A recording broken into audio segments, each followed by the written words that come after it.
सभी को नमस्ते। जो विद्यार्थी हमको ऑनलाइन सुन रहे हैं उन सबको भी नमस्ते। हमारे साथ यहाँ पर श्री नागराज कौशल्य विकास संस्थान के 11 विद्यार्थी हैं जो कुकमा कच्छ से यहाँ पर आए हुए हैं श्री प्रेम सिंह जी की बगिया में।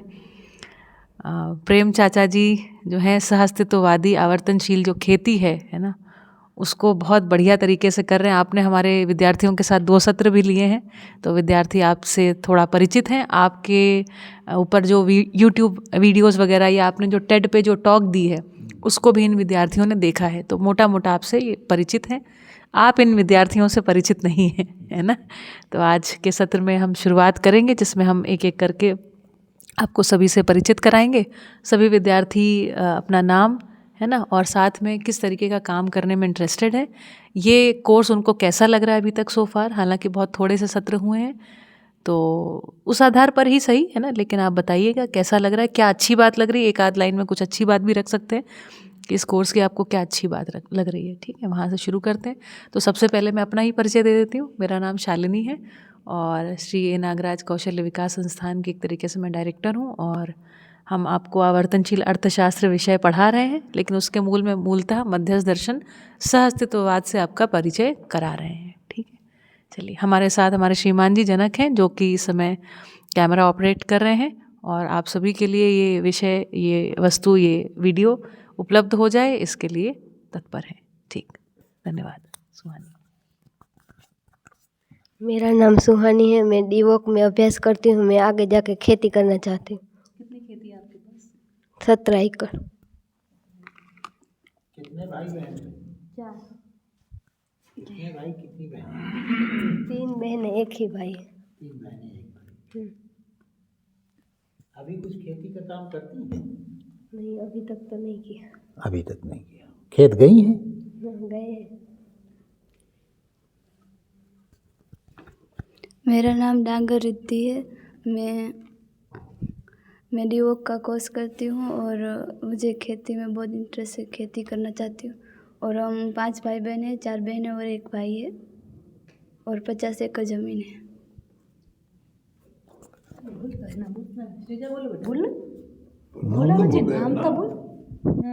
मेरा नाम श्रीजा है। मैं 2nd क्लास में पढ़ती हूँ।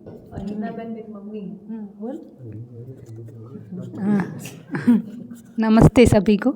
मेरा नाम हीना है और मैं कुकमा में डीवोक कोर्स करती हूँ और पास में एक गांव है बुजोड़ी, वो वर्ल्ड फेमस है। हैंड वीव की जो वस्तु बनाते हैं, हैंडीक्राफ्ट की, वो भी बनाते हैं और खेती भी है साथ में, और बागायत खेती भी है और ये सजीव खेती भी करते हैं, पापा हैं।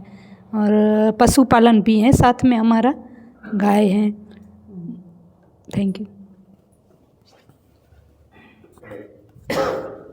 मेरा नाम बाबू है। मैं कुकमा में डीवोक का अभ्यास करता हूँ, आगे जाके खेती करनी है इसलिए।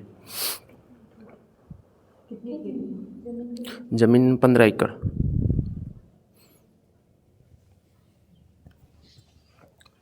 मेरा नाम अर्जुन केरासिया है। मैं चपरेड़ी से हूँ और ये कोर्स में कुछ अच्छी बात देखें तो ये नॉर्मली एजुकेशन की तरह ही नहीं है, पर इसमें कुछ अलग सीखने को मिलता है। और हमारे पास 13 एकड़ ज़मीन है। मेरा नाम ऋत्विक मांगोकिया। मैं सौराष्ट्र में से आ रहा हूँ, लाखनगढ़ गाँव में मेरा, और मैं गाय आधारित खेती करना चाहता हूँ। मेरा सपना है कि कोई भी गाय हमें रास्ते में ना दिखे और मैं उसी कार्य के लिए आगे बढ़ना चाहता हूँ, गाय आधारित खेती पे। और हमारे पास 40 एकड़ ज़मीन है।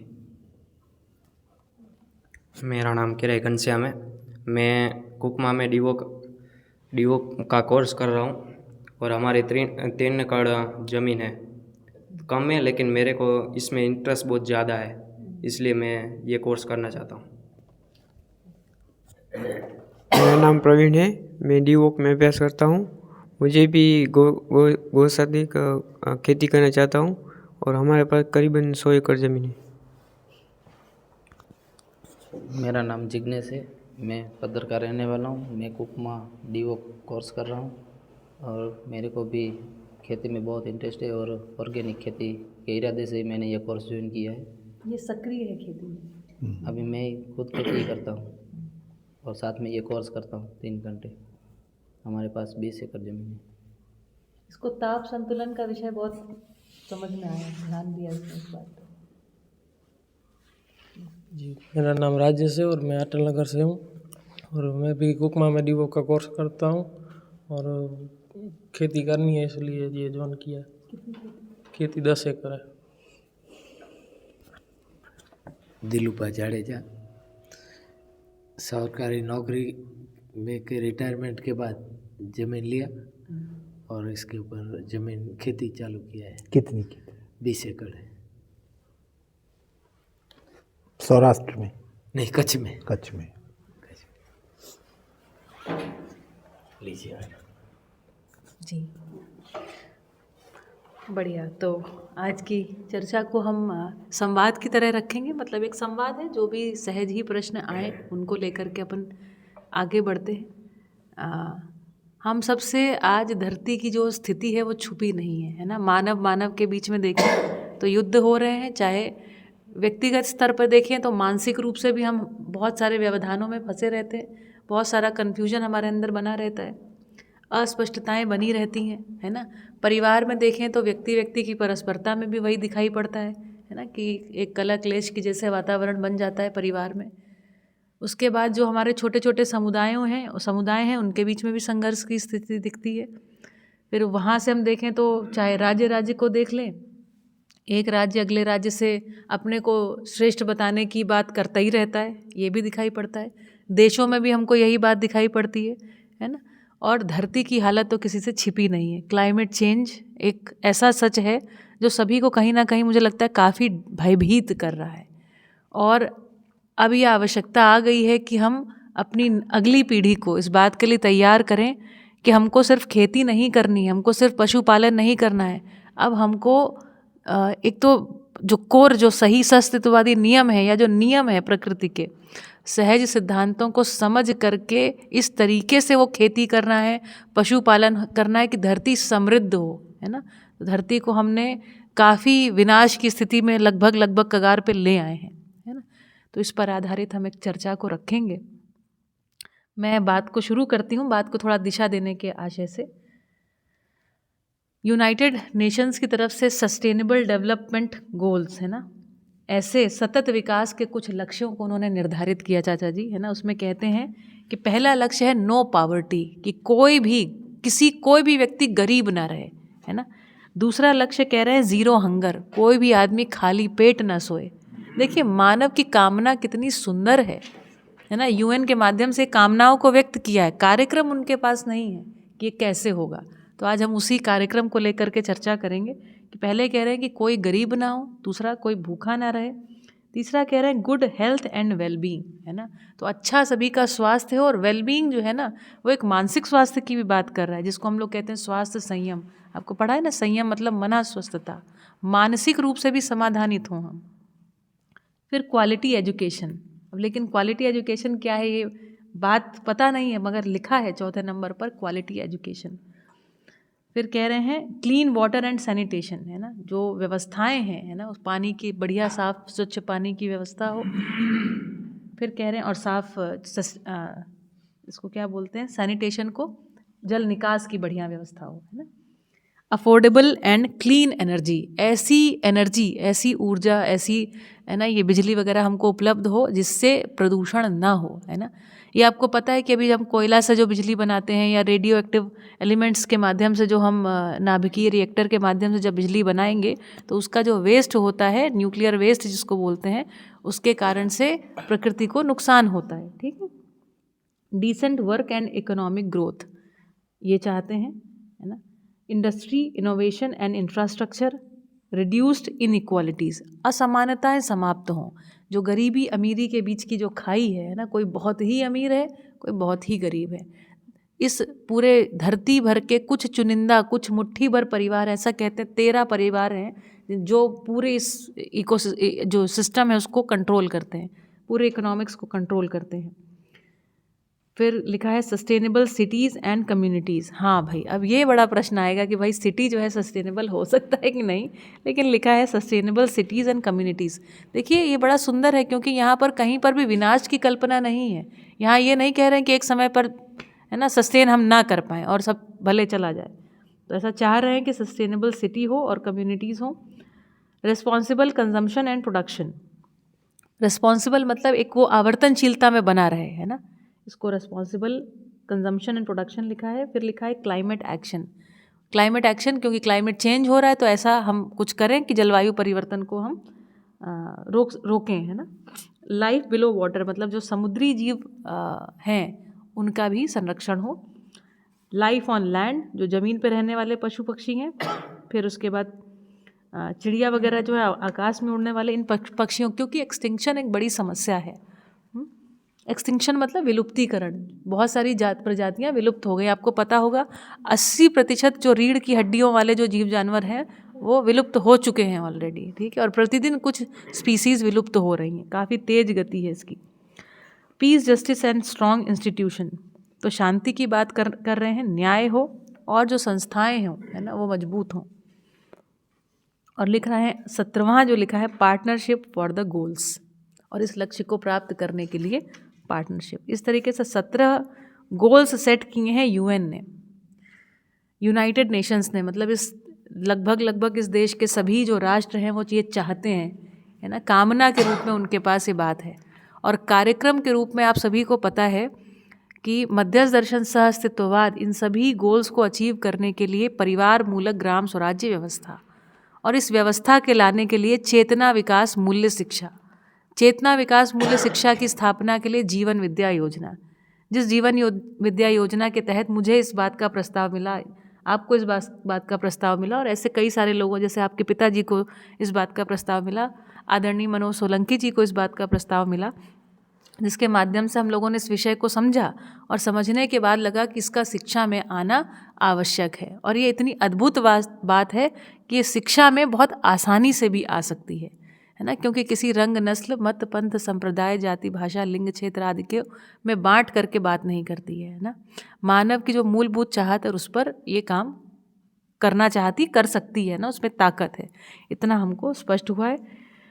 तो उस पर आधारित आप सभी के गांव की भी बहुत सारी समस्याएं होंगी, परिवारों की भी बहुत सारी समस्याएं होंगी, जिन चीज़ों को आप सॉल्व करना चाहते हैं वो भी आपके ध्यान में होंगी लगातार। तो उससे हम बात को आज की शुरू करते हैं, ठीक है चाचा जी। तो इस पर आप भी अपनी वक्तव्य को रखें, फिर बच्चे आसानी से प्रश्न रख पाएंगे, ठीक है जी। तो आपने बता ही दिया कि आशय तो सदा सदा से शुभ का ही रहा है मानव जाति का। तरीके में गड़बड़ी होने की वजह से चाहत में सबके सुख है, क्रियाओं में अन्यमनस्कता है और असमंजस है, जिसके परिणाम स्वरूप चाहत पूरी नहीं होती। तो जो गैप है चाहने और होने के बीच का, वो हमारे विचारों से क्रिया तक के कार्यकलाप ही हैं।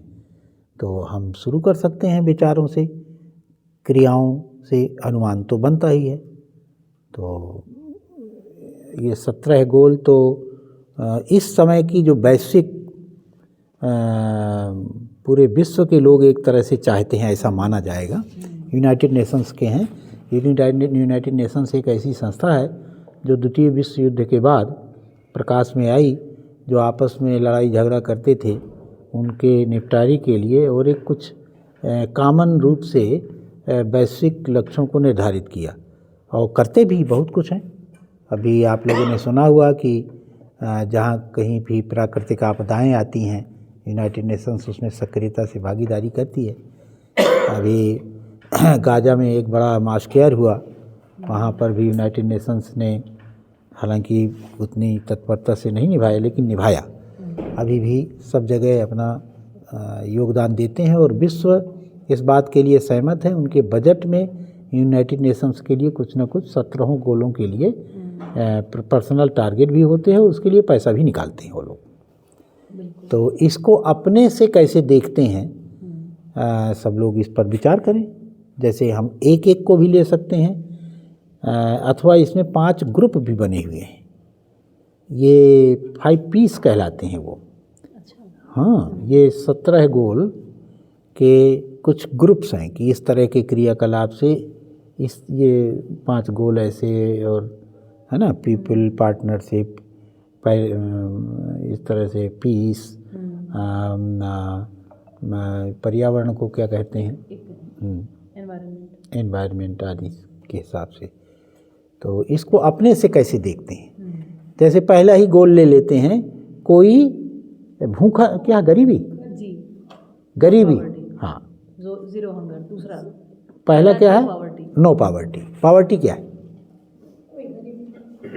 पावर्टी मतलब गरीबी। हाँ, गरीबी क्या है? क्या है गरीबी? सोचिए।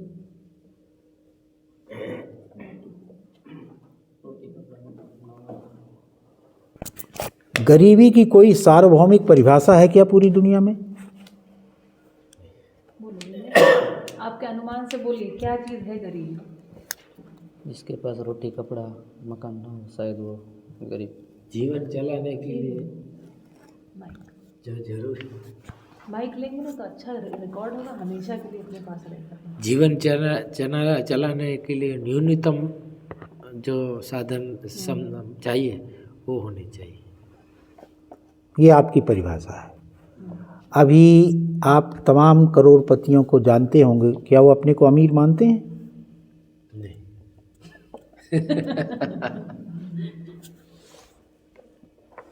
क्या लगता है, हम उदाहरण के लिए देख सकते हैं, देश में 2 नाम आपके 100 एकड़ ज़मीन है, आप अपने को अमीर मानते हैं कि गरीब?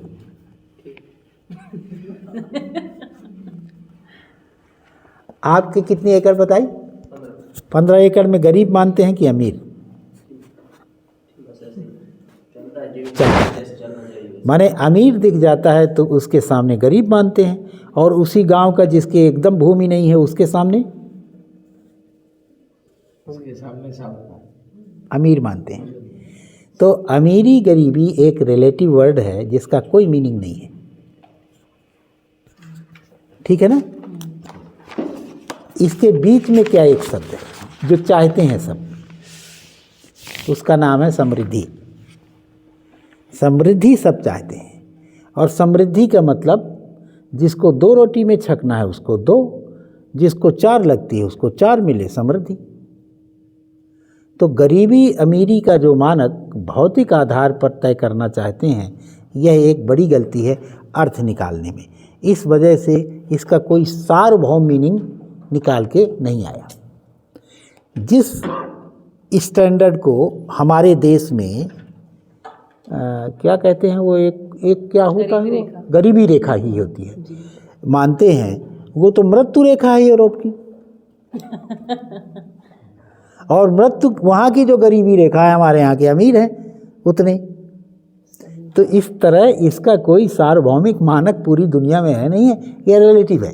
आपको ये समझ में आया क्या उन्होंने बताया? बहुत महत्वपूर्ण बात बताई। हाँ, आप तर्जमा करिए ना। हाँ। तो ये लिंक होंगे। जिग्नेश, समझ में आया क्या बताया उन्होंने? गरीबी रेखा वहाँ की मृत्यु रेखा के बराबर, और वहाँ की जो अमीरी रेखा है या हमारे यहाँ की जो अमीरी रेखा है उनकी गरीबी रेखा को छू रही है। पर कैपिटा इनकम अमेरिका की कितनी है? इंटरनेट में देखना पड़ेगा। 80,000 डॉलर के आसपास है। डॉलर मल्टीप्लाई इंटू 100 80 लाख हो गया ये तो। 8 करोड़ हो गया। अच्छा, 80,000, 8 लाख, 80 लाख ही बोल, 80 लाख। 80 लाख, 80 लाख, हाँ। एक 100 का 100 रुपए का $1 है। हाँ। 80,000, तो कितने जीरो बढ़े? 2। 80,000 से एक जीरो बढ़ा 8 लाख, फिर 80 लाख। हाँ, 80 लाख। 80 लाख पर एनम है या पर मंथ है? पर एनम होगी। पर कैपिटा है। Per capita income per annum है या पर मंथ है? ईयरली होता है। ईयरली होता है। अच्छा, भारत का कितना है? इनकम जो जीडीपी है ना यूएसए की, हाँ, जीडीपी को पॉपुलेशन से डिवाइड कर दिया। हाँ, तो जीडीपी जो है पर कैपिटा $80,000 बनती है, और भारत की लगभग 4,000 के आसपास रुपए की डॉलर। तब भी काफ़ी सम्मानजनक है लगता है। $4,000। बता 4,000 से कुछ कम है। अरे ऐसा तो लग रहा है कि ऐसा नहीं होगा। 3200 के जीडीपी आसपास। पर कैपिटा जो रैंकिंग है ना, हाँ है, 35-3600 डॉलर ही है। इसमें क्या है बस्ती कि से डिवाइड होता है। अब देखिए ये एवरेज है ना, इसमें जो बहुत ही गरीब है उसका कोई, आप किसको कहेंगे? इसमें अंबानी अडानी का भी इनकम शामिल हो गया है। हाँ, अभी ये भी एक झंझट है। उसमें अडानी अंबानी जैसे भीम काय इनकम वाले लोग भी शामिल हैं, तब ये $4000 है। अब बताओ कौन गरीब है कौन अमीर है? इसलिए एक तो सस्टेनेबल गोल्स में मैं केवल विनम्रता पूर्वक ध्यान आकर्षण इसमें करना चाहता हूँ, कभी भी नकारात्मक गोल नहीं सेट करने चाहिए। नकारात्मक गोल कभी पूरे नहीं होते हैं। कैसे? जैसे नेचर को नेचर में सब भरा है, इसमें नो नहीं है, नो मनुष्य की कल्पना है, इसमें सब है। तो जैसे ही हम नहीं है की परिकल्पना करते हैं, नेचर उसको डिकोड नहीं कर पाता है, उसको है में बदल। जैसे हे भगवान मैं बीमार न पड़ूं, आप निश्चित बीमार पड़ेंगे। मैं एक दिन इनसे पूछ रहा था कि आज से 30 साल पहले एक व्यक्ति के वो बिना बाईपास सर्जरी के हार्ट का इलाज करता है। 30 साल पहले, इनके हार्ट अटैक आने के 30 साल पहले उसके पास गए थे। तो मैं आश्चर्यचकित था, 30 साल पहले से तैयारी कर रहे थे मन से कि हार्ट अटैक आएगा तो फिर इसके पास आना पड़ेगा। सही बात है। तो हम तैयारी ही कर रहे थे, सही में तैयारी कर रहे थे। इसलिए कभी भी नकारात्मक गोल अपने जीवन के लिए सामूहिक रूप से नहीं करने चाहिए, क्योंकि वो पूरे नहीं होते हैं। तो ना पढ़ नहीं पाएगा। जैसे मैं कहूँ हे भगवान कोई गरीब ना रहे, ना डिकोड हो ही नहीं, ना डिकोड नहीं हो पाएगा, सारे गरीब हो जाएंगे। नेचर में है ना सब, नेचर में तो ना कहीं है नहीं। होना ये चाहिए सब सुखी रहे, सब अब क्या गोल हो? अब गोल को कैसे प्राप्त करेंगे, कैसे सभी समृद्ध हों? तो first goal should be prosperity. No poverty should not be the goal. Wow, और this is the suggestion to UN. Yes. This is the suggestion to UN. We should write a letter. हाँ, तो prosperity क्या होगी? सबके लिए अनाज हो। हाँ। तो अनाज कैसे आएगा? सबके खेत हों, ना हो तो खेत में इन्वॉल्व हो। हाँ। अब अनाज कैसा आएगा? क्या जहरीला अनाज आएगा? तो सबके लिए पर्याप्त कंपोस्टिंग हो। कंपोस्टिंग कहाँ से आएगी? जानवर में, तो सबके पास पर्याप्त जानवर हों। ऐसे एक चक्र बनता चला जाएगा प्रॉस्पेरिटी के लिए। क्या बात है, तालियां भाई, ये तो बहुत ज़बरदस्त बात ध्यान में आई। ठीक, बहुत बढ़िया। हाँ, तो कभी भी नकारात्मक गोल अपने लिए भी मत कभी सेट करिए, वो होते नहीं हैं, उल्टा हो जाता है। हमें पता ही नहीं होता हमने ही मांगा है, अब मांग लेते हैं। बताइए, मेरा ध्यान इस बात पे जा रहा है, अगला गोल है जीरो हंगर। मैं वहीं ले जाऊंगा है ना? ठीक है ना जी। तो जीरो तो गरीबी तो कभी नहीं हटेगी। फिर समृद्ध सभी हो सकते हैं। इस धरती में सभी के समृद्ध होने का एक व्यवस्था है। कैसे व्यवस्था है? हर देश अपने देश के 70% लोगों को उत्पादन में जोड़े रहे। जैसे अपना घर चलाने के लिए अपना परिवार जैसे चलाते हैं, तो समृद्ध कैसे रहते हैं? ज़्यादा उत्पादक होते हैं तो समृद्ध होते हैं, या बैठ के खाने वाले होते हैं तो समृद्ध होते हैं? ज़्यादा उत्पादक होते हैं। ऐसे ही घर की तरह हमारा देश है। जब इस देश में 70% इस धरती में किसान होंगे, पशुपालक होंगे, दूध उत्पादक होंगे, सब्जी उत्पादक होंगे, तब ये धरती समृद्ध होगी।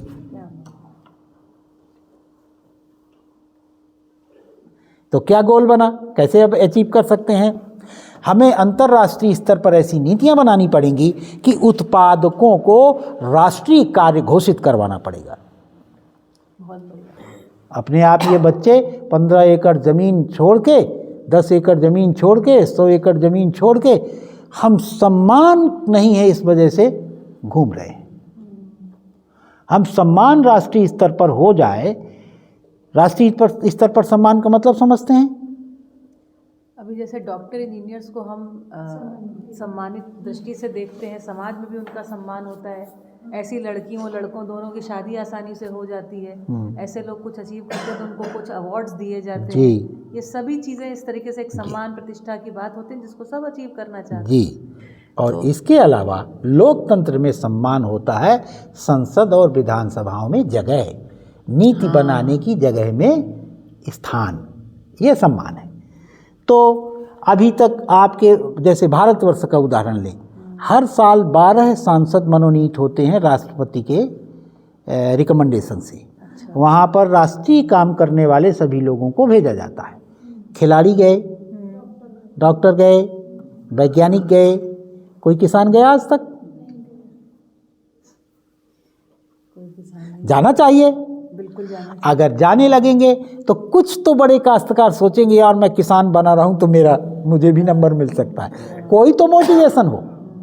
इसी तरह हम विधानसभाओं में जगह स्थापित कर सकते हैं, इसी प्रकार नीतियां बनाने की जगह में। ठीक, तो ऐसे हम क्या करें, उत्पादक वर्ग को सम्मान दें, उत्पादन न सिखाएं। अभी क्या करेंगे ये लोग टारगेट करके, फिर वो लोग उत्पादन सिखाने आएंगे किसानों को जो कभी खेती नहीं किए, कागज में खेती की है।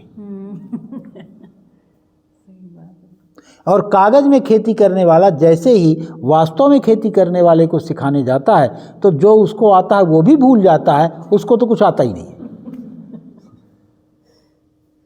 अब ये वाला बीज डालो, वो तो बीज उसका खो गया जो हजारों वर्षों से आ रहा था। इसने एक तुक्का मारा, पता चला ये तो बीज सस्टेनेबल है ही नहीं, जो सस्टेनेबल था उसको खो दिया। तो ये सारी चीज़ें जाते जाते कुल मिला के हमें उत्पादक वर्ग को समृद्धि, सबकी समृद्धि के लिए कैसे होगा, उत्पादक वर्गों की संख्या कैसे बढ़ेगी, उसके लिए छोटी सी बात आ गई, इसको फिर अलग कर देते हैं। उत्पादक वर्ग बढ़ेगा तो क्या होता है, इसका एक उदाहरण आपको बताना चाहते हैं ताकि आप अच्छे से इसको सबको बता सकते हैं। भारतवर्ष में कितने प्रतिशत लोग अभी भी प्रत्यक्ष या अप्रत्यक्ष रूप से खेती पर जुड़े हैं? मेरे अनुमान से, हाँ बताइए ना, क्या लगता है, अनुमान करें तो मुझे लगता है कि 40% तो मुझे लगता है डायरेक्ट उत्पादन से जुड़े हैं और अप्रत्यक्ष रूप से 70-80% होगा शायद। ऐसा सही है, मान लें ऐसा। अच्छा, मंदी का नाम सुना है? भारत में कितनी बार आई है? नहीं आई, और पिछड़ा देश कहलाता है। और विश्व के कितने अगड़े देश हैं, और कौन देश है जिसमें हर 8-7 साल में मंदी नहीं आती है? सभी में आती है। यूएस में तो कोई ऐसा देश बताइए जो विकसित कहलाते हैं और मंदी से गुजरते ना हो। पकड़ में आया अंतर्विरोध? जहां उत्पादक वर्ग ज़्यादा है वहां मंदी नहीं आती है, जहाँ उत्पादक वर्ग कम है वहाँ बार बार मंदी आती है। अब वो विकसित होने का कौन सा मानक है ये वही जाने और आप लोग पढ़ाने वाले जाने। मैं तो उनको अल्प विकसित मानता हूँ, विकसित माने विकासशील भी नहीं मानता हूँ, मैं उनको निगेटिव विकास की तरफ जाने वाला मानता हूँ। जिसका अपने पास खाना नहीं है, और जिसके पास खाना नहीं है उसको संग्रह की भूख होती है, और इसी वजह से पूरी दुनिया में कोई ना कोई तरीका निकाल के कंट्रोल करने का मन बनता है अमेरिका और यूरोप का, क्योंकि खाना नहीं है उनके पास। लिंक करिएगा इसको, बिल्कुल सही बात है। तो पकड़ में आई बात? इकोनॉमी ऑफ लैक हो गया, हाँ, मतलब जहाँ ये जो इकोनॉमी उत्पादक वर्ग का कम होना सीधे सीधे खाना का कम होना है। अब समृद्धि लानी, नो हंगर लाना है तो माने क्या, नो गरीबी लानी है तो कैसे आएगी? नो पॉवर्टी लानी है, नो पॉवर्टी और जीरो हंगर लाना है तो हर देश को अपने खाने भर के लिए उत्पादन करना पड़ेगा ना। तो उस खाने में कौन कौन से देश हैं? पूरा यूरोप है जिसमें सबसे ज़्यादा खाना कौन आयात करता है, इसका एक सूची बनाइए। अमेरिका का, भारत का, बांग्लादेश का, पाकिस्तान का, और ब्रिटेन का भी, जर्मनी का भी, फ्रांस का भी बनाइए। बाहर से खाना किसका आता है, वो कैसे समृद्ध हो सकते हैं? तो सारे के सारे जो विकसित देश हैं वो सब एक्चुअली खाना तो आयात कर रहे हैं। पूरी दुनिया में लूट के कारक इसलिए बने हुए हैं कि अपने यहाँ उत्पादक वर्ग को सही ढंग से बढ़ा नहीं पा रहे हैं। वो ये ही एकमात्र कारण है। वो अपने पहले किसानों का नाश कर चुके हैं। वैसे ही हम अपने किसानों का नाश कर रहे हैं उनकी नीतियों को पालन करके। ये लोग अनाज का उत्पादन कर रहे हैं लेकिन उसका चारा बना के पशुओं को खिला रहे हैं कि चाहे उससे ज़्यादा से ज़्यादा मांस मिले। ये आप केवल अमेरिका की बात कर रहे हैं। यूरोप में तो मांस भी बाहर से जा रहा है। 32% मांस, अगर भारत का मांस और ब्राज़ील का मांस बंद हो जाए, यूरोप भूखों मर गया। उसके पास कोई खाने के लिए नहीं। कहाँ की बातें आप। ब्राज़ील और भारत विश्व के सबसे बड़े निर्यातक हैं मांस के। मांस के ही हैं। हाँ, अनाज तो उनको कम चाहिए ना, वो तो मांस खाते हैं सुबह शाम दोपहर।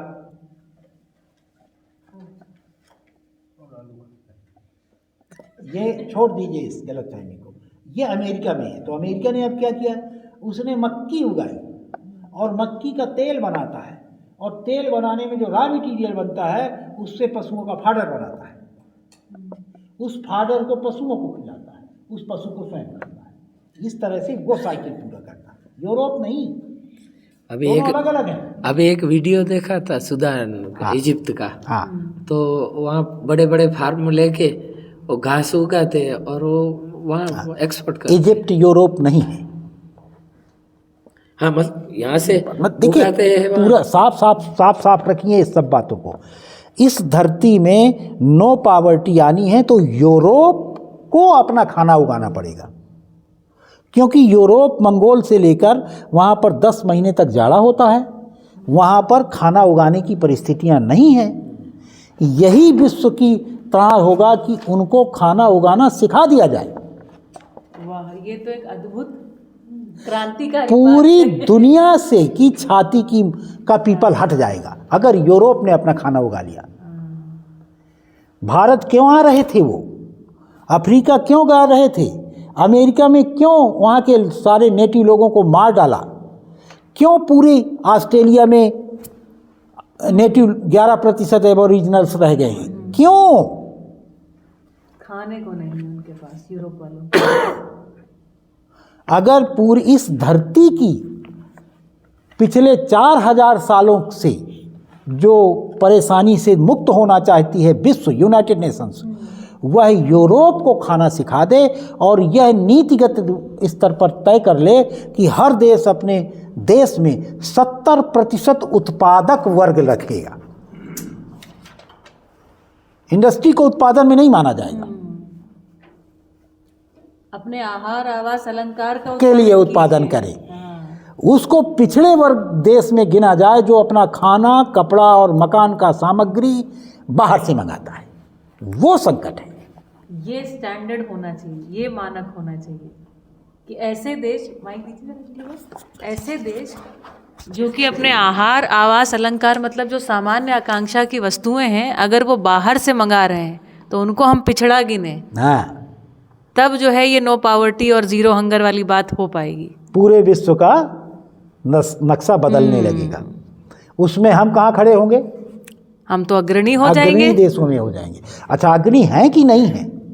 कोई अपने को, आप में से कोई भी आदमी, इस देश का कोई भी गांव में रहने वाला किसान अपने को पिछड़ा मानता है क्या?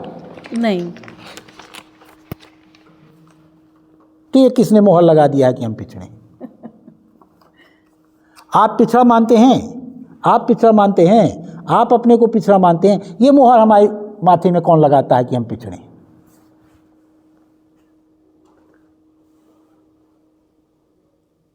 ये तो कुछ कॉन्फ्रेंस कर रहे लोग सो कॉल्ड उन्हीं के पैसे से, उन्हीं की मीडिया के द्वारा प्रोपोगंडा वार चला। तो कुल मिला के नो हंगर नो पावर्टी के लिए किसान वर्ग को बढ़ाना पड़ेगा, उत्पादन बढ़ाना पड़ेगा। उत्पादन में दो प्रकार का होता है, एक प्राथमिक उत्पादन कहलाता है जिसको प्राइमरी सेक्टर कहते हैं, आधुनिक अर्थशास्त्र के आधार पर ही बता रहा हूँ। सेकेंडरी किसको कहते हैं, इंडस्ट्री सेक्टर को, और टर्शियरी किसको कहते हैं, सेवा सेक्टर को।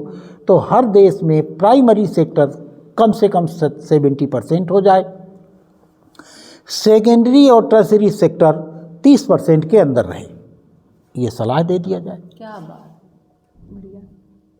तो इसलिए ये जो डिस्प्लेसमेंट हो रहा है, डिरूटिंग हो रही है, ये बच जाएगा। यही बच्चे, खेती एक ऐसा विषय है दरअसल जो बचपन से ही सीखा जाता है। आप अगर उसको 10 साल के लिए छोड़ के इस उम्र में छोड़ के बाहर जाइए, फिर कभी खेती में, जिस तरह से हम खेती हमारे लिए एक, जैसे साइकिल चलाने के बाद साइकिल खेल हो जाती है, हमारे लिए खेती खेल है, इन बच्चों के लिए खेती बड़ी काम है। एक संभालेंगे 3 टूटेंगे, और हम एक संभालते हैं 10 बन जाते हैं। खेती एक ऐसा विषय है जो बचपन से ही सीखा जाता है, करते करते ही आता है। वो आता है कि नहीं आता? आप करते हैं खेती? नहीं तो पढ़ा लिखा आदमी खेत की जुताई कब करनी है यही पहचानने में उसको 4 साल लग जाएगा, और खेत की जुताई 3 दिन इधर या उधर हो गई, उत्पादन में 50% अंतर आ गया। खेत की जुताई ओट कहते हैं हमारे यहाँ। तो ये तो देखे देखे पता चलेगा पाँव कितना जाता है, कौन सी क्वालिटी की ज़मीन है, वो तो ऐसे आता ऐसे। तो ये पूरा का पूरा जो नो पावर्टी पाने के लिए हर देश को उत्पादक वर्ग को बढ़ाना पड़ेगा, उत्पादन में प्राथमिक सेक्टर को प्राथमिकता देनी पड़ेगी, तब जाके नो पावर्टी में हम पहुंचेंगे। कोई एक देश उगाता रहे या सूडान में फलाने में ढिमाके का ऐसा करके, तो ये केवल बिजनेस बना रहेगा, हम उस लक्ष्य को प्राप्त कभी नहीं कर पाएंगे। दूसरा, गरीबी का जो अगर तुलनात्मक गरीबी का अध्ययन करके उसको करते रहेंगे, ये अनअचीवेबल गोल हो जाएगा। अचीवेबल गोल होने के लिए समृद्धि चाहिए। समृद्धि का मतलब है जिसके पास सामान्य आकांक्षा की वस्तुएं उसके कंट्रोल में हैं, अन्यथा समृद्धि आएगी ही नहीं कभी। असल में ये यूटोपिया है। ये यूटोपिया है।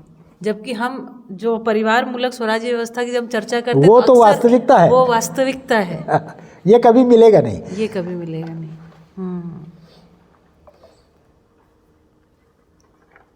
बहुत ही शानदार। तो क्या 2-3 बातें ध्यान में आई, हिना बहन बताएंगे या रिद्धि बताएंगे? लीजिए। कुछ पकड़ में आया कि हम ऐसे ही बोल गए हमें भी अच्छा लगे कि जैसे ये मेरे को पॉइंट बहुत अच्छा लगा कि खेती हमको बचपन से ही सीखना पड़ता है, वो बहुत अच्छा लगा। क्या यह बात सही है? हाँ सही है, बचपन से सीखेंगे तो ही पता चलेगा कैसे करना है। और क्या बातें कहीं, कोई थोड़ा समराइज करे जी।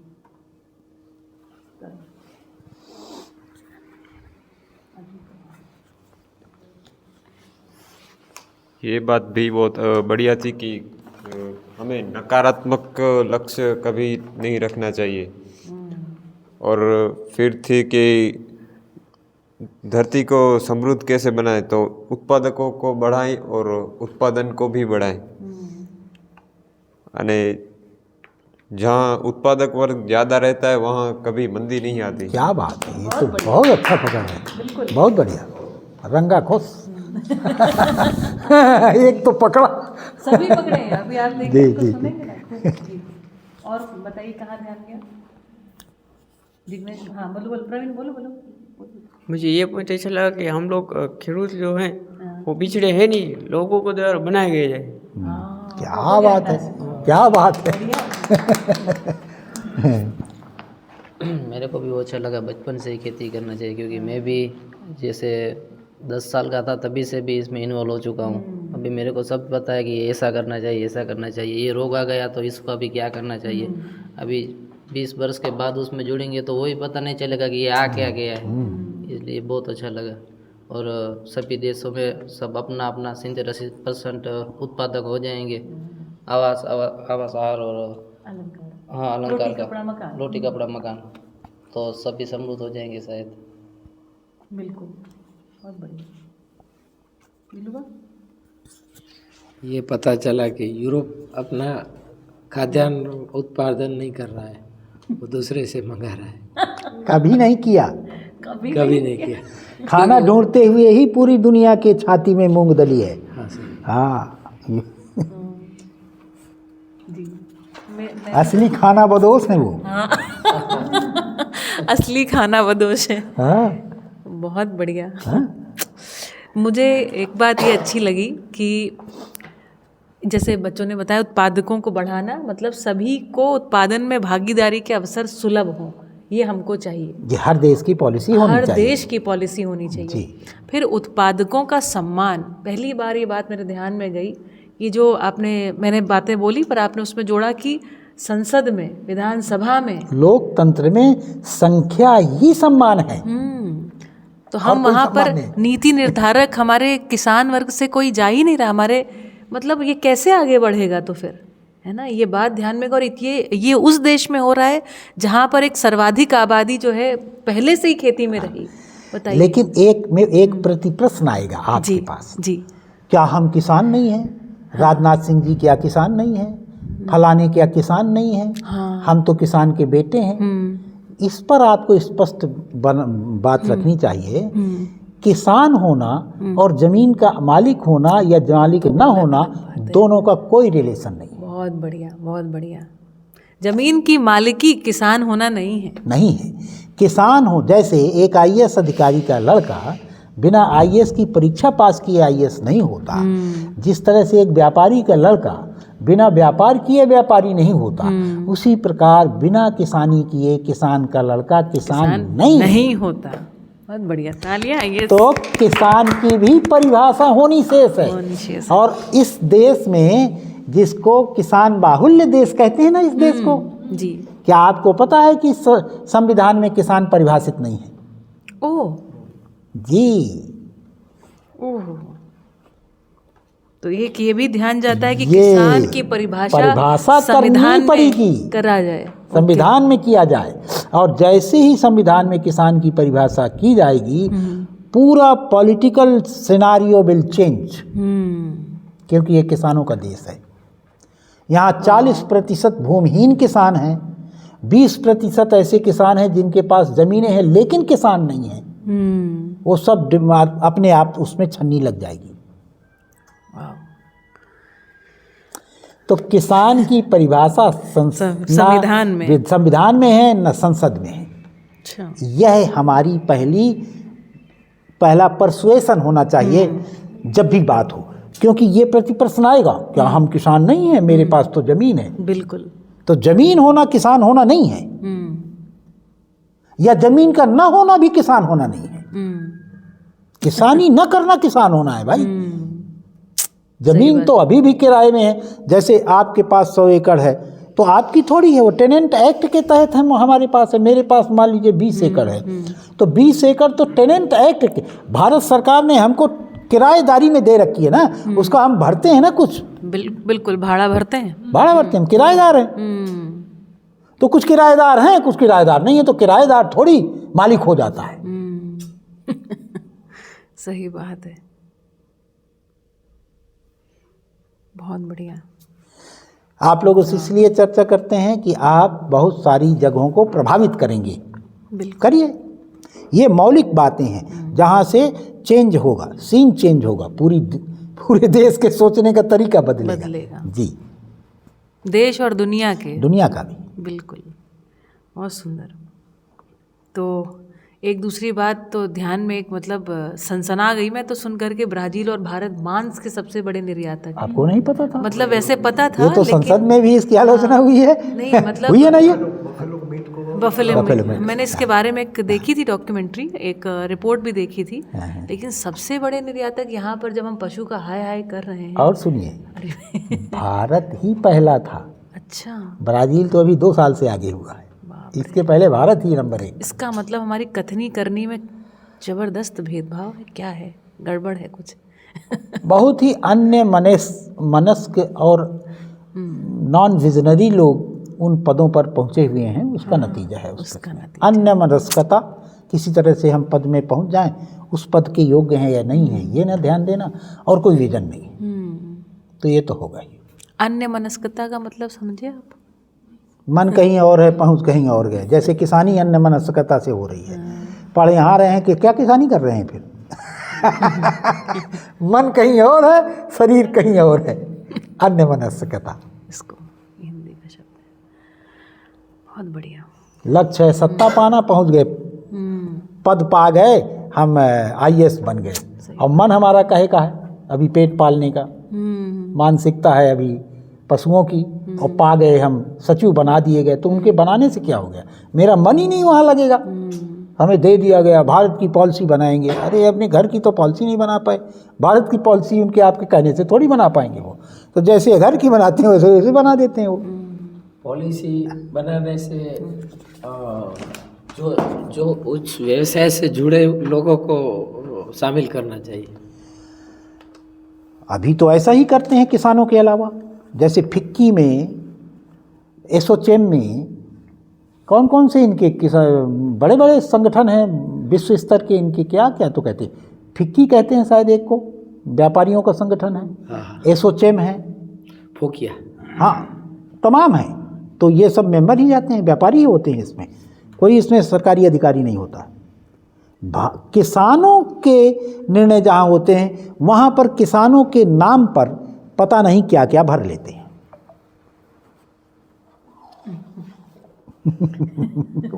वहाँ नहीं होते। चलिए, तो हमारे पास दो असल में बड़े सुझाव भी आ गए कि एक तो UN के लिए ही सुझाव आया, और दूसरा सुझाव हमारे संविधान में भी, संसद में भी किसान की परिभाषा होनी चाहिए। तो मेरे ख्याल से SDG नंबर 1 हो गया, 2 हो गया, 1 और 2 दोनों ही 1 और एड्रेस 2, हुआ। हाँ, दोनों परस्पर संबंधित हैं वो, परस्पर संबंधित है। भूख ठीक हो जाएगी तो प्रॉस्पेरिटी आएगी, भूख नहीं होगी तो कभी भी प्रॉस्पेरिटी नहीं आएगी। मेरे ध्यान में एक बात ये भी गई कि देखिए अद्भुत है ये कि इन्होंने ज़रूर नेगेटिव गोल सेट किए हैं, लेकिन प्रॉस्पेरिटी का एक बड़ा हिस्सा माइंडसेट के साथ भी जुड़ा है ना? और दूसरा जो है ज़ीरो हंगर, जिसको हम कह रहे हैं कि सभी को वस्तुएं सर्वसुलभ हों।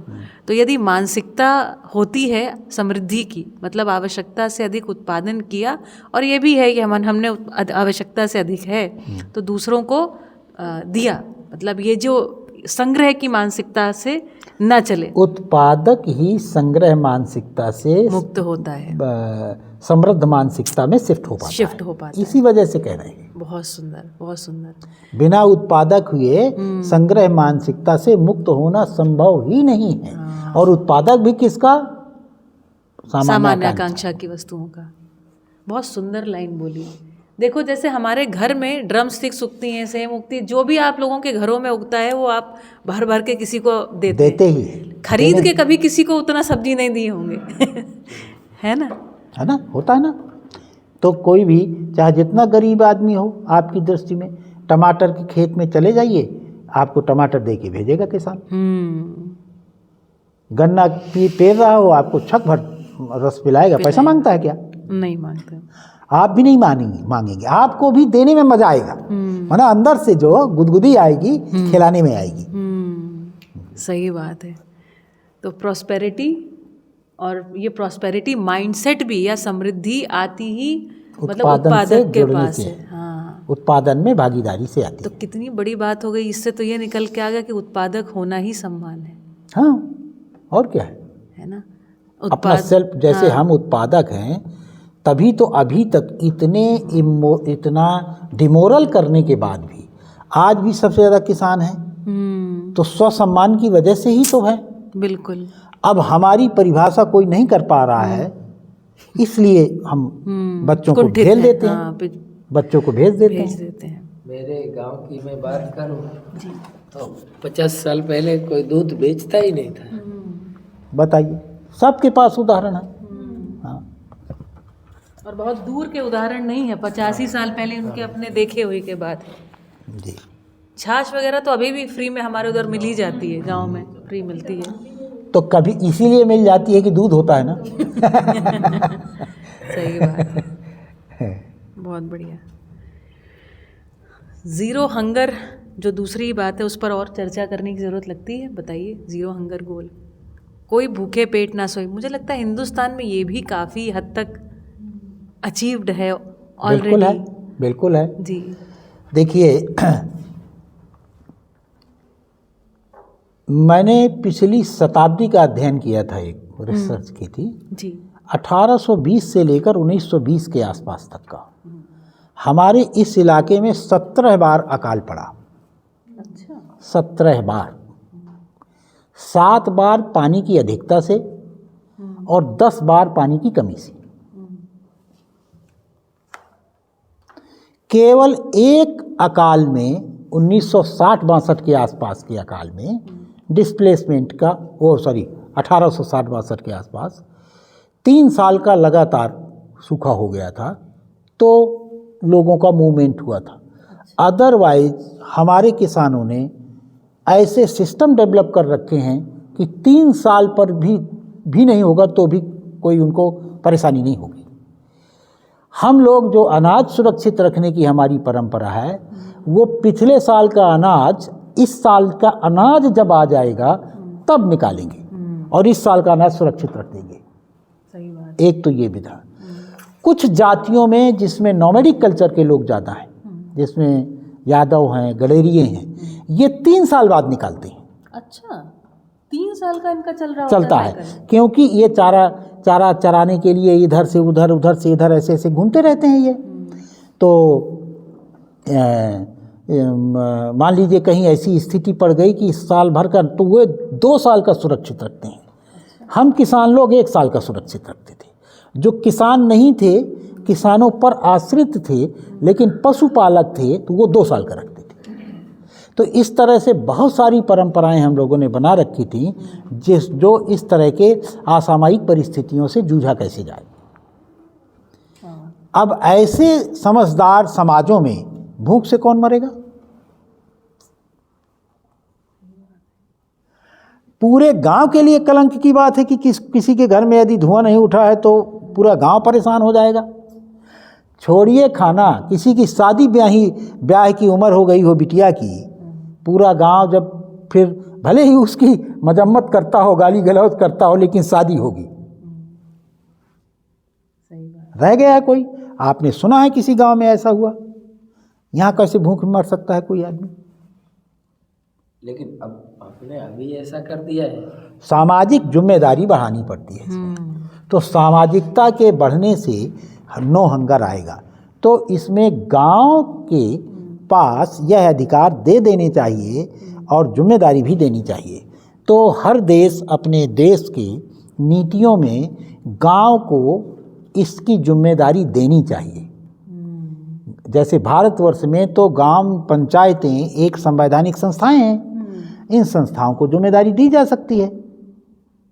नो हंगर में पहुंच जाएंगे और बहुत आसानी से पहुंच जाएंगे। बहुत आसानी से पहुंच जाएंगे, क्योंकि गांव भर जानता है। बिल्कुल, सब एक दूसरे को जानते बिल्कुल। हैं।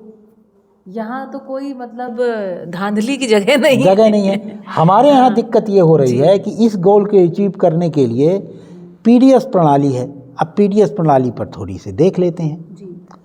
मेरे गांव में जो गेहूं पैदा हुआ, 15 लीटर डीजल पीकर एक दूसरे शहर में जाता है, उस गोदाम में रहता है, साल भर में 5 बार या कम से कम 4 बार जहर पीता है, फिर वापस उसी गांव में बंटने के लिए आता है। सही बात है। ये ज़्यादा बुद्धिमानी है क्या? ये तो परम। पीडीएस का मतलब क्या है? मेरे गांव का गल्ला 15 लीटर डीजल 7.5 लीटर जाने में पिया और 7.5 लीटर आने में पिया, और 4 बार बीच में उसने सल्फास भी खाया, जाने क्या क्या खाया, जो कीड़ों से बचाने के लिए जो दवाइयाँ रखी जाती हैं, और फिर मेरे ही गांव में वितरित हुआ। वहाँ पर दूध का बात कर रहे थे, गांव में डेयरी में भरते हैं और फिर लौट के यहीं आ जाते हैं। बिल्कुल। तो गेहूं यहीं आ गया। क्या मतलब हुआ? कैसे लोग नीति बनाने की जगह में बैठे हैं, आप समझ लीजिए। अब मुझे कुछ नहीं कहना है। जबकि हमारे पास एक संवैधानिक संस्था है जिसका नाम है ग्राम पंचायत। उसमें एक क्लॉज डाल देना है कि यदि गांव में कोई भूखों मरेगा तो उस समय का जो ग्राम प्रधान और सरकारी कर्मचारी के ऊपर 302 की धारा लगेगी। बस दरवाजे दरवाजे जाएंगे पूछने के लिए इतने मात्र से एक ही क्लॉज बनाना है। अब कैसे नीति बनाने के लिए लोग पहुंच गए हैं, समझ लीजिए। और किसके कहने से नीति बन रही है ये भी सोचा जा सकता है। निष्कर्ष तो यही निकलता है भाई। बहुत बढ़िया। तो इससे एक बात ये स्पष्ट हुई कि आज के समय से हम आगे प्रवर्तन करें उसके लिए नीतियाँ आवश्यक हैं, लेकिन मूल में यदि देखें तो सामाजिक मानसिकता के आने से इजीली ये जीरो हंगर अचीव होता है, तो स्वयं स्फूर्त। अब सामाजिक भागीदारी कैसे आती है? परिवार से। परिवार से, जी। परिवार से ही हर व्यक्ति को यदि अच्छा जीवन जीना है तो वो 3 काम अपने साथ में जोड़ता है। मैं परिवार में क्या हिस्सेदारी करूंगा और गांव की कौन सी जिम्मेदारी और देश के लिए क्या करूंगा। 3 ठो काम जोड़ लेता है, मौज से रहता है। पूरा गांव थोड़ी उठाए उठाए सर में घूमता है। अब जैसे मैं आपसे बात इसीलिए कर रहा हूँ ना कि मैं इस परिवार को चलाने के लिए मेरी हिस्सेदारी पूरी है, बाकी लोग कर रहे हैं जिसकी जो हिस्सेदारी है।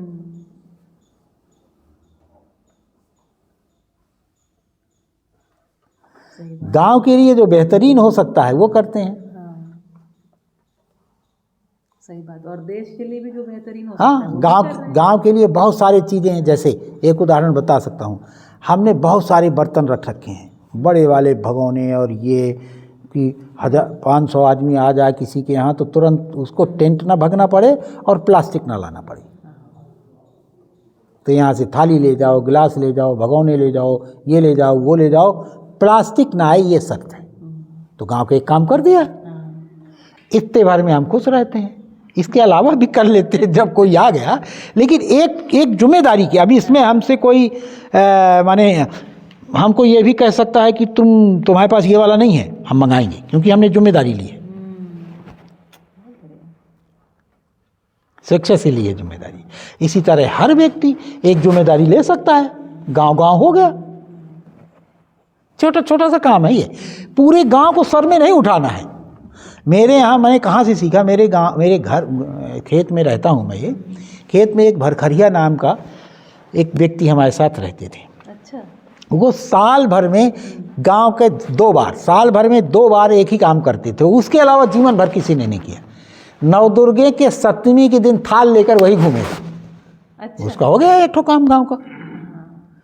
वो साल भर में 2 बार नवदुर्गा होगी। 7वीं के दिन हमारे यहाँ नवदुर्गों में घर घर जाया जाता है दीपक लेके, पूरे गांव वाले गाजे बाजे के साथ जाते हैं। वो थाल वही उठाएगा। अच्छा। और आज तक किसी ने उठाया नहीं जब तक जिंदा रहा। इसी तरह हम गांव वाले एक एक सामूहिक काम की जिम्मेदारी ले लेते हैं। दीपावली जलाने कौन जाएगा, होली में वो वाला डांड रखने कौन जाएगा, सब पहले से डिफाइंड लोग हैं। वो जाएंगे ही, न जाएंगे तो गांव वाले कहेंगे क्या हो गया। गांव चल जाता है। एक एक काम गांव का, एक एक काम परिवार का, और एक एक काम देश का। मौज से रहिए, सरल उपाय है ये सुख से जीवने का। आप लोग ये प्रयोग कर सकते हैं अपने यहाँ, अपने गांव में रहते हैं, एक सामूहिक जिम्मेदारी ले लीजिए। उसमें ये मत देखिए कि क्या है, जो आपके विवेक में आए कि ये होना चाहिए गांव में, बस उसको शुरू कर दीजिए। जैसे बच्चों को सवेरे खेलना है, आप नवयुवक हैं, आप सीटी बजाइए, एक मोहल्ले से सीटी बजाते हुए ले जाइए, सब बच्चों से कहिए चलो जाके खिलवाइए, 1 घंटे व्यायाम करिए, आसन करें, छोड़ दीजिए, बस आपकी जिम्मेदारी पूरी। आप देखिए आपके अंदर कॉन्फिडेंस में कैसे अंतर आता है, आपकी सुख वृद्धि कैसे। कोई एक जिम्मेदारी ले लीजिए। बच्चे नाखून बड़े हैं, बच्चों के नहाते नहीं हैं, बस एक काम है, इस गांव के बच्चे सब 10 बजे मुझको नहाए मिलने चाहिए। निकल गए, 1 घंटा दिया गांव में, तो नहाए क्यों नहीं, उसके माँ बाप के साथ चलो नहवाओ, नहीं हम नहवाते हैं इसको। गांव स्वर्ग बन जाते एक एक काम में। जी। पर तो मुझे लगता है आज हम लोग थोड़ा चर्चा करेंगे कि हमारे गांव की भी स्थितियों को सोचेंगे, क्या क्या काम है। पहले तो अभी तक शायद नज़र ही हमने दौड़ाई नहीं होगी कि हम गांव में कोई भागीदारी जी, पहले नज़र ही दौड़ाएंगे और मन में आता भी है, लेकिन ये संकोच बना रहता है और पढ़े लिखे लोगों के मन में हम क्यों करें, वहाँ अटक जाते हैं। इससे हम भी जूझे हैं एक समय। जबकि समझदार गांव का आदमी कहता है हम अपना हिस्से का किए, भाड़ में जा। जब आपको देखेगा तो चेन रिएक्शन शुरू हो जाती है। चेन रिएक्शन है, बिल्कुल चेन रिएक्शन शुरू होती है कि नहीं होती। अभी हमारे मन में आता है वो क्यों, हम क्यों करें, तो बैठे रहो, ना करो, तुम भी भोगो। नहीं मतलब मुझे व्यक्तिगत रूप से थोड़ा संकोच रहा, जिस एरिया में हम रहते हैं वहाँ कच्ची गुजराती भाषा ज़्यादा चलती है। मेरा उतना मतलब फ्रीक्वेंट नहीं है। हाँ, फ्रीक्वेंसी उतना बढ़िया अभी भी नहीं। लेकिन फिर एक समय हमने जिम्मेदारी उठा लिया, हिंदी आती तो हिंदी में ही सही, और हमने देखा कि लोगों ने बहुत प्यार किया, मतलब बहुत। मैं इन नागरिकों को बता सकता हूँ, लालू यादव को जानते हैं, कैसे हीरो बन गया वो। इतनी बुराई करने के बाद भी पट्टा हिला नहीं। क्यों नहीं हिला? आपको भी लगता होगा कि वो जोकर है, वो बिल्कुल जोकर नहीं है, सच्चा समाजवादी आदमी है। ये सब जयप्रकाश नारायण के चेले हैं। ये क्या करते थे, गरीब मोहल्लों में अपनी तरफ से साबुन लेके जाते थे, वहाँ पर जो कुएं थे उनको स्नान करवाते थे। तब साबुन भी बड़ी कीमती चीज़ हुआ करती थी। स्नान करवाते थे, उनको साफ सफाई से रखते थे, उनके इससे लालू यादव बने। मुलायम सिंह यादव न्याय के लिए खड़ा होना शुरू हुए थे। हमारे यहाँ उच्च जाति के वर्ग गांव-गांव में बड़ा शोषण करते थे, उसके विरोध में लालू यादव बने। वो सॉरी मुलायम यादव। लालू यादव सेवा से बना है। उसको गरीब आदमी के पास के अंदर गरीब आदमी को कैसे ऊपर लाना है, ये तड़प है उसके अंदर। उसको कोई फर्क नहीं पड़ता है कि आप उसको जोकर कहिए, कुछ कहिए, वो अपना काम करता है। सब झुक गए, उसको झुका नहीं पाया कोई, क्योंकि वो जमीन का नेता है। तो जमीन में जाएंगे ना, तो जितना जमीन में जाएंगे उतनी ऊंचाई में, जैसे वृक्ष जितनी जड़ें बढ़ाता है वैसे उसका सियान एरिया बढ़ता है। ठीक इसी तरह समाज में जितने नीचे तक आप, गहरे तक आप अपनी संवेदनाएं, अपने सेवाओं को डालेंगे, आप देखेंगे कि आपका ऑरा उतना ही बड़ा होता चला जाए। 1:30 बज गया भाई।